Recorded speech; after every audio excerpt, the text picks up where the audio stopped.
Welcome to Samba Samba. Enjoy the video. You start by going straight to Settings and choosing Face ID and Passcode. You will need your passcode to continue. Once inside, tap Reset Face ID. This action deletes the stored biometric templates on the iPhone, and that's the crucial step to remove face recognition. Make sure to confirm the reset when prompted. Once done, the phone stops recognizing faces, so you immediately force authentication back to your passcode for unlocking and approvals. Now go through the list of features that relied on Face ID and switch them off.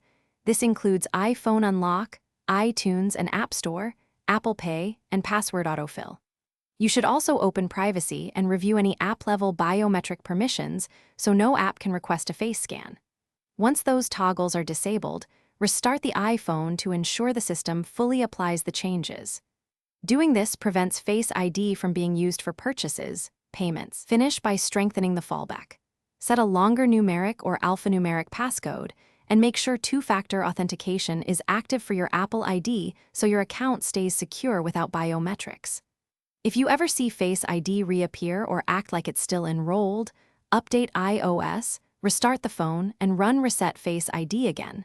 Glitches occasionally require repetition. If problems persist, contact Apple support or visit an Apple store so they can check for software or hardware issues that might retain biometric data. Thanks for watching. Consider subscribing if we helped you.